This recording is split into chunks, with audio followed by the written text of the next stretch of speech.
Jeffrey Schlupp. He's hardly done anything all season, but he's come up trumps today. Welcome back to Palace Matt Mason.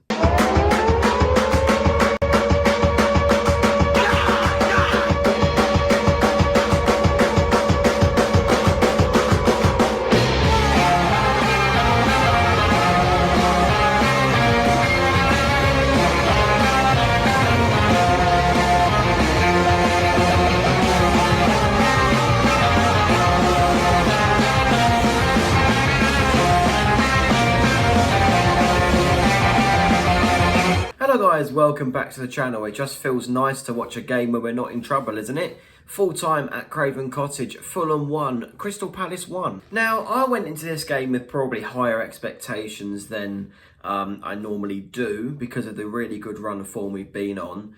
And we started the game really well. Injury news first of all, Eze picked up a knock against Newcastle, meaning that he was not in the team today, but Michael Elise took his place in the starting 11 with Jordan Ayew being a constant start for both the Newcastle and today's games. And Elise was the star of the show yet again, played really well, missed a gilt-edged chance with 5-6 minutes in. I genuinely think if that was a little bit further in the game, he would have put that away. It was a pretty bad miss, to be fair, and one that it's rare of Elise not to take it. But we had Fulham in that first half. Fulham were awful in that first half. They didn't actually have a shot on goal, I don't think, until the 40th minute when there was a bit of miscommunication between Chris Richards and Dean Henderson there, which wasn't nice to see, but at least it didn't go in. You know, that's the main thing. But in the second half, Fulham started a lot better in that second half. I knew they were going to come out better in that second half. They had to. It was a bad performance from them so far, and it was a very good header from Rodrigo Muniz, who is Fulham's probably most dangerous player, bar Willian, who came on as a substitute later on in the game. And it was a good header, a really good set play, and it was a really good counter-attack sort of thing. And it's just one of those goals where you have to just turn around and go, yeah, fair. It was a very good quality goal. Maybe Munoz or, Klein could have watched their man a little bit better at the back post, but it's just one of those where it was really well worked.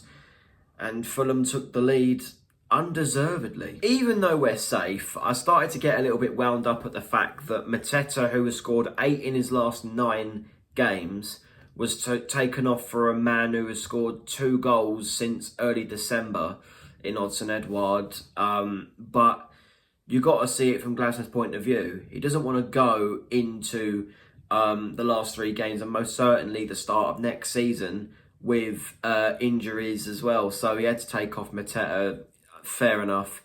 And I don't think Edouard was that bad. He could have done better with that chance he had with against Leno, but it was a really good save from Leno.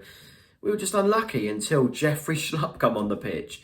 Now, the thing is, I'm not going to give Glasner credit for putting Schlupp on because it was obvious that he had to do it, because the quality of our bench is absolutely awful, and this is something we need to improve in the window, 100%. The quality of the bench is one of the worst benches I've ever seen. Edouard hasn't scored a goal he scored 2 goals since early December. Ahamada barely makes an impact when he comes on. Jeffrey Schlupp, before this game, only scored 1 goal this season, but his goal was absolute quality on the half volley into the top left-hand corner. It was a brilliant goal, and we didn't deserve to lose that game. We really didn't. So I'm glad that we got that late equaliser. We're used to conceding late, but we scored late today, and it was a decent performance from Palace. You know, it wasn't great considering how well we played against Liverpool, West Ham and Newcastle, but you know what? Fulham away is always going to be a tough place to go to, and we couldn't win, but we couldn't lose. We're now unbeaten in 4. Next game is until Man United on the 6th of May. And would you believe it, Crystal Palace are still 14th. We have now hit the usual 40-point mark that we normally hit at this point in the season, with 3 games to go against Manchester United, who have not secured Europe yet, Wolves and Aston Villa, who will want to secure Champions League football. They probably will by the time you play them, but we'll see where that one goes as well. My man of the match, I will give it to Elise. I don't think anyone else played as well as he did. He created the most opportunities, got past the most players. Wharton and Hughes was really good in there as usual as well. Goalkeepers improved. I think Dean Henderson's improved massively. But today's all about Jeffrey Schlupp. Something that I didn't think I'd ever say again. But yeah, it was a really good goal from Jeffrey Schlupp. Does he deserve a place in this lineup? Not really, but it was a good impact off the bench.